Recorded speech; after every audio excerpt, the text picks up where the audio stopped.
Vamos elevar o nosso pensamento até Deus, nosso Pai, agradecendo a Ele a oportunidade que Ele nos deu desse encontro aqui nesta noite.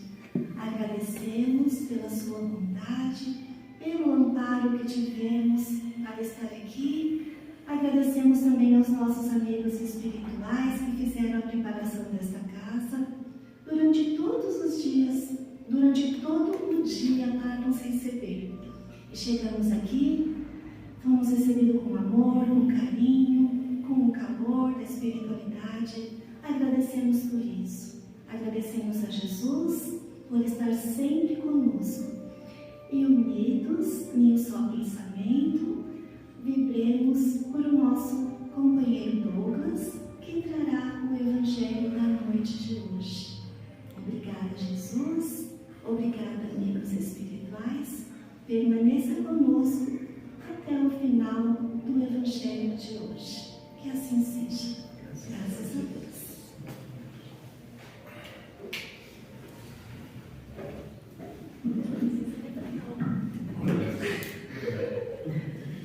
Uma boa noite a todos. Que a luz que o Mestre Jesus nos trouxe há 2000 anos e que ainda ecoa pelo planeta possa acessar a nossa compreensão na noite de hoje, de forma que a gente compreenda as informações que vamos refletir e que elas possam acessar o nosso coração, onde de fato a transformação acontece. Transformação que é a proposta dessa doutrina tão magnífica. Na noite de hoje, a gente vai refletir sobre um tema que está aqui no capítulo 23 do livro Fonte Viva, Ante ao Sublime. Nesse capítulo, Emmanuel ele provoca a gente a refletir sobre o quanto a gente é absorvido pelos problemas da nossa vida, pela condição social e os problemas sociais que a gente acaba imerso e como isso acaba cegando a gente, como isso acaba atrapalhando a gente para observar o que de fato é sublime no planeta, o que de fato Deus nos oferece a cada segundo da nossa existência, da nossa encarnação, mas não só da nossa encarnação, da nossa existência enquanto espírito. Afinal de contas, as condições necessárias para a gente evoluir, por exemplo, a existência do tempo, a capacidade de raciocínio, a possibilidade das experiências, da mesma forma que um lavrador coloca a semente na terra e a semente para germinar ela precisa da terra, da água e do sol. A potência que tem dentro da semente é dela, mas sem todas as outras coisas que são oferecidas pela natureza e, por que não dizer, por Deus, ela não é capaz de executar o potencial dela. E todas as criaturas passam pela mesma condição. A bondade divina dá para a gente a capacidade de desenvolvermos as nossas potências num ambiente que Ele também oferece para a gente. Ele dá para a gente esse potencial, a oportunidade, e a única coisa que nos compete é executar, é realizar esse potencial, transformar ele em ação divina, por que não dizer? Agora, quando a gente olha para as coisas da natureza e para a inteligência que está impregnada em cada uma delas, a gente consegue enxergar o sublime que tem dentro dela?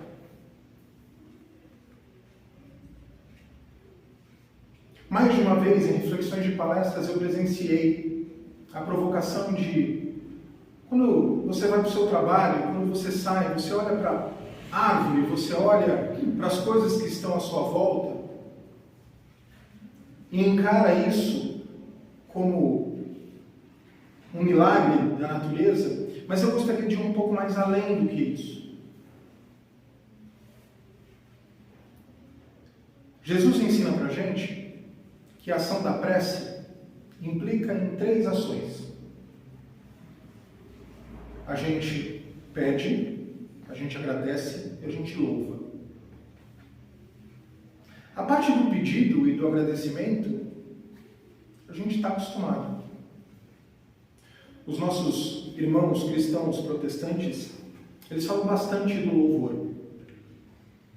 Mas fora desse ambiente, dificilmente a gente escuta falar do louvor. O que seria o louvor? Esse reconhecimento em relação às obras de Deus é o louvor. Mas, sempre que eu venho aqui, eu acabo confessando algumas das minhas dificuldades, né? E agora vai mais uma. Eu sempre ouvia falar do louvor e falava assim: gente, para que eu preciso ficar puxando o saco de Deus? Ele já sabe de tudo. Ele criou tudo. Perfeito, maravilhoso. Em alguns momentos eu até refletia o porquê que eu precisava pedir. Se ele já sabia das minhas dificuldades. E a gente vai aprendendo que a prece em si não é para ele, é para a gente. E o ato de pedir, ele é um ato para que a gente reflita. O que a gente precisa de fato? E para que a gente tenha a humildade de pedir. Porque quando a gente entende que a nossa alçada, a gente só tem controle de fato dos nossos pensamentos, nem do nosso corpo a gente tem controle. Ou alguém aqui nunca ouviu falar de uma história de alguém que ficou doente. Alguém quer ficar doente? Não, o corpo apresenta essas condições. Nós não temos controle nem do nosso corpo. Agora, do nosso pensamento a gente tem. Como que a gente consegue fazer as coisas se a gente depende tanto da ação dos outros, das outras criaturas? Ou alguém aqui já se esqueceu que há pouco tempo atrás a gente passou por um processo onde um vírus mudou a nossa vida. É uma criatura. E mudou a nossa forma de viver durante um grande período. Então, não é só as outras pessoas que interferem na nossa vida, mas todas as criaturas. Tudo, absolutamente tudo. É uma rede entrelaçada. E isso também faz parte da sublimidade de Deus e das coisas que Ele criou. Então a gente pede, justamente por conta de reconhecer a nossa incapacidade de ter o controle total das coisas, e para que nós possamos ser ajudados, nós nos conectemos com aqueles que podem nos ajudar. O agradecimento, ele é uma ação poderosíssima. Poderosíssima porque ela é capaz de mostrar para a gente não só as dificuldades que a gente tem, mas tudo aquilo que a gente já passou e que deu certo, e as condições favoráveis que a gente tem para a realização do nosso potencial. O agradecimento, ele altera os nossos hormônios a ponto de dar mais força, a ponto de gerar mais capacidade de realização para a gente. São mecanismos naturais que a inteligência de Deus oferece para que a gente possa realizar o nosso potencial. Então, a gente não pode esquecer de agradecer. Não sei se vocês já ouviram falar de um processo de recuperação de síndrome de pânico, por exemplo. E o que se faz para conseguir superar essa condição aos poucos, não é uma coisa instantânea. Quando uma pessoa está passando pelo processo, uma das coisas que é proposta por psicólogos é prestar atenção em 5 barulhos, enxergar 5 coisas, buscar 5 aromas, ativar os nossos 5 sentidos, de forma a colocar a gente no momento presente.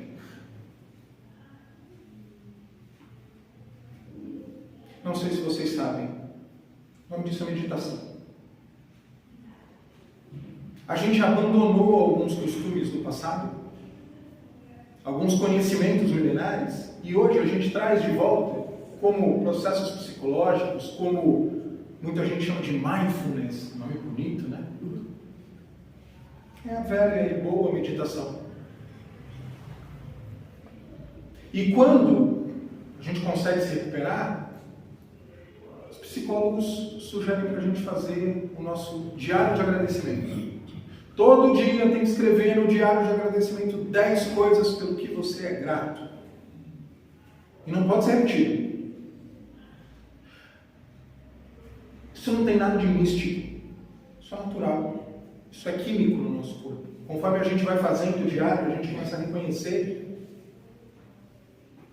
que a nossa vida é repleta de dádivas e dons. E que se a gente for grato por isso, a gente consegue conquistar mais, a gente consegue passar melhor pelas dificuldades. E a síndrome do pânico, ela está atrelada à incerteza no futuro, à ansiedade. A depressão está atrelada à tristeza no passado. Toda vez que a gente sai do presente, a gente se sente desamparado. E o agradecimento faz a gente reconhecer as coisas boas do passado e fortalece a nossa capacidade de realização para o futuro.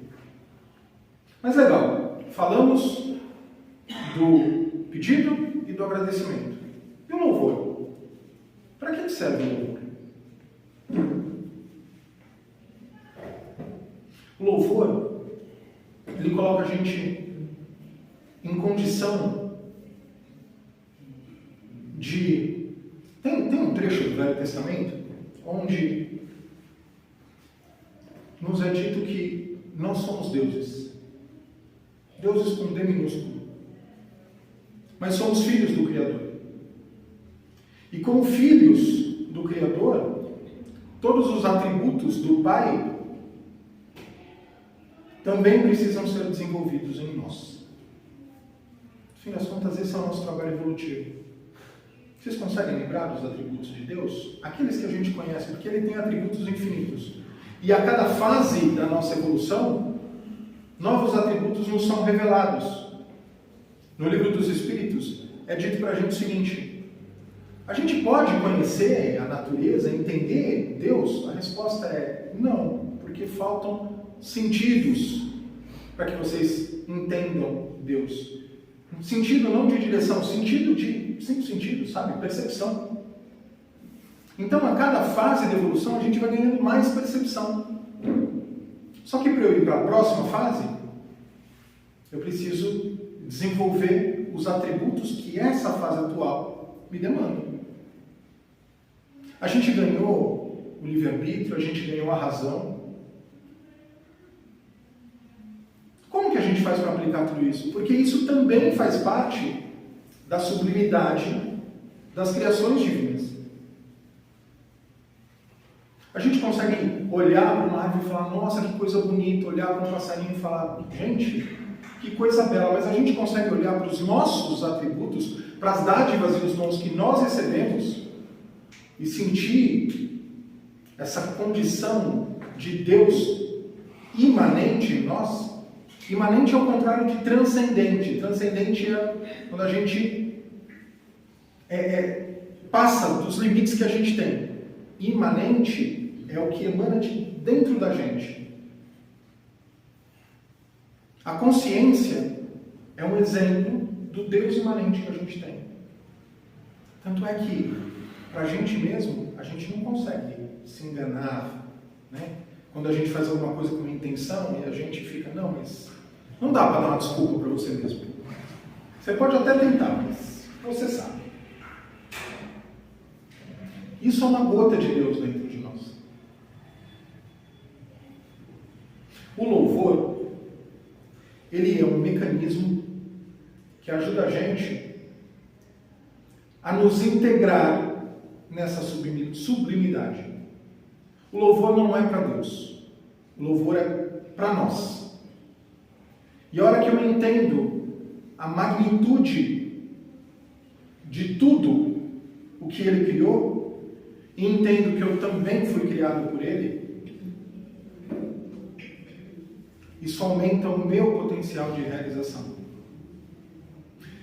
Quando Jesus foi questionado sobre o maior mandamento, a resposta que ele deu foi amar a Deus acima de todas as coisas e ao próximo como a ti mesmo. O amar a Deus é uma proposta de louvor. Mas como é que a gente faz para louvar? É só ficar falando, ó Deus, todo-poderoso, né? Magnânimo. Jesus, ele começa no Pai Nosso com louvor. Pai nosso que estás no céu, santificado seja o vosso nome. Venha a nós o vosso reino. Seja feita a tua vontade. Aí depois ele começa, o pão nosso de cada dia. Aí ele começa a pedir. Ele ensina a gente a pedir. Mas tudo começa com louvor. Nesse trecho, nesse capítulo do Fonte Viva, o Emmanuel ele também mostra para a gente outras formas de louvar. A primeira delas é a gente estar aberto ao pensamento, a pensar e identificar o que é sublime na natureza.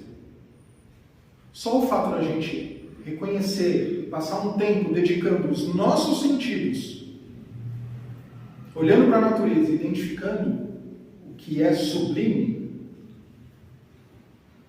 isso já é uma forma de louvor.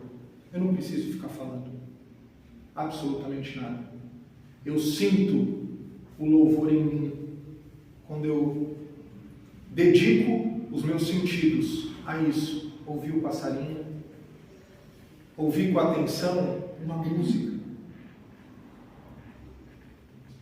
Vocês já prestaram atenção no potencial da música? A música é a arte que ela toca direto no nosso sentimento.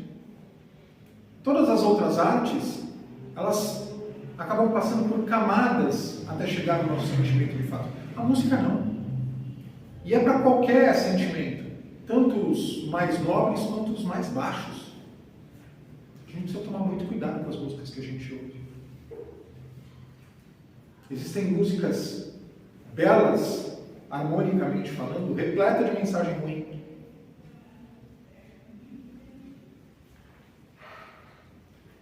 Esse prestar atenção já é um tipo de louvor. A próxima ação de louvor que Emmanuel passa para a gente é o estudar. Se eu olho para alguma coisa da natureza, para alguma criação, para alguma criatura, e não consigo entender a sublimidade e a inteligência suprema atrelada a ela, sempre que eu me debruçar para entender o que acontece, eu vou enxergar a perfeição, as qualidades máximas da inteligência divina. Por exemplo, a gente teve a capacidade, enquanto humanidade, de mapear o DNA. Uma cadeia de moléculas que formam uma trança. E que a vida está atrelada a ela. e que todos os seres vivos têm, e que a diferença entre o DNA de todos eles é mínima. É menos de 10%. Da mosca para o ser humano. A vida está no DNA. A gente só teve acesso a isso nos últimos 20, 30 anos. E quanto de informação a gente não é capaz de aprender observando as obras da natureza? A gente já conseguiu enxergar a beleza da natureza, mas a hora que a gente enxergou a molécula da vida, isso abriu uma capacidade de compreensão e de valorização, de louvor pelo Criador. Quem fez isso? O próximo ato é o ato de trabalho.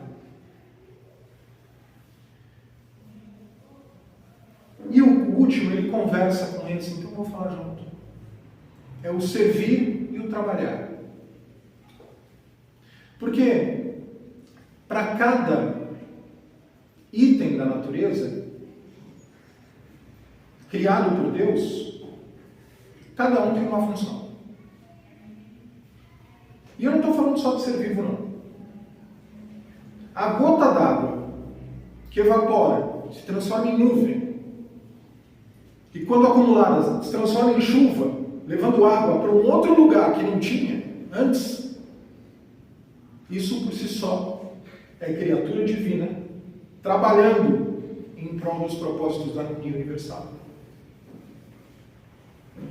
Por que nós, com razão, inteligência, livre-arbítrio, não temos também que aplicar todos esses dons e todos esses atributos em prol do trabalho e do serviço para essa harmonia universal?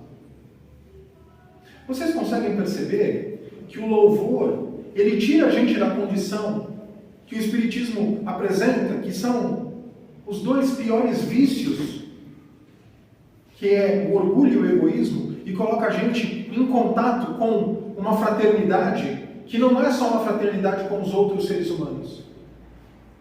Que muita gente, quando ouvia dizer que São Francisco de Assis chamava a pedra de amiga pedra, falava, meu Deus do céu, tá louco. Mas não. São Francisco mostrava pra gente a fraternidade no último alcance que nós somos capazes. Tanto é que ele também é padroeiro dos animais. Então o louvor tem essa força. Ele é, quando a gente louva, muito mais que o combustível do agradecimento, que apresenta para a gente os benefícios do passado. O louvor nos abastece para a realização do futuro, eliminando da gente toda a angústia que a gente possa ter em relação a esse futuro. Porque esse Pai magnífico, soberanamente justo e bom e inteligente, que foi capaz de criar toda essa inteligência, apesar de todos os nossos esforços para permanecer estagnados no nosso estado evolutivo, e agora eu falo como sociedade, ele colocou algumas condições nas leis naturais que impedem com que a gente não evolua. E a gente também tem que louvar isso. Somos incapazes de não evoluir.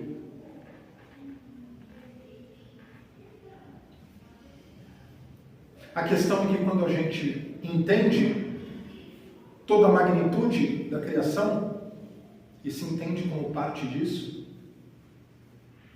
primeiro isso dá uma humildade de um tamanho absurdo para a gente, mas também traz uma responsabilidade. Porque se cada molécula do universo tem um propósito, a existência do nosso espírito também tem. E agora, chegando no fim, eu gostaria de ler uma frase de um outro livro que também faz parte da mesma série do livro Fonte Viva. O nome desse livro é Palavra de Vida Eterna, isso está no capítulo 2. Finalzinho do capítulo diz o seguinte para a gente: Deus a ninguém dá seus dons por medida. Ou seja, quando a gente vai encarnar, ou quando o Espírito vai ser criado, não faz uma fila e Deus fala assim: então agora vocês vão ganhar um pouco de inteligência, um pouquinho de humildade, vê se usa direito. Não, ele não faz isso. Ele dá para a gente esses dons.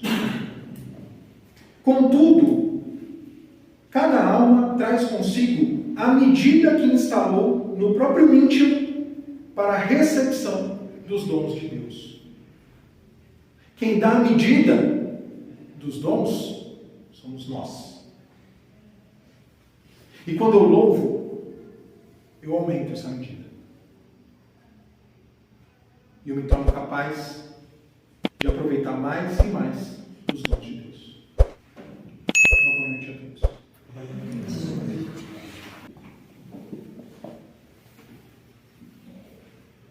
E agora, um pouco mais fortalecidos com todo o ensinamento da noite de hoje, agradecemos mais uma vez a Deus, nosso Pai, pela oportunidade. Agradecemos ao Douglas pela mensagem maravilhosa que ele deixou aqui para nós, que possamos refletir durante toda a semana aquilo que ouvimos aqui. E com essa alegria, com essa gratidão, pedimos aos nossos amigos espirituais que levem daqui as nossas melhores vibrações de amor, de carinho, de fraternidade, onde se fizer necessário neste momento. Aos nossos irmãos em condições de rua, aos presídios, aos hospitais, vibrações de amor, de paz, aos nossos governantes. E voltando aqui mais uma vez, gratidão, Pai, pela vida. E pedimos que nos leve de volta aos nossos lares em segurança. E chegando lá, permaneça conosco. Obrigada, Jesus, amigos espirituais. Pedimos que permita, na próxima semana, mais um encontro. Que assim seja. Graças a Deus.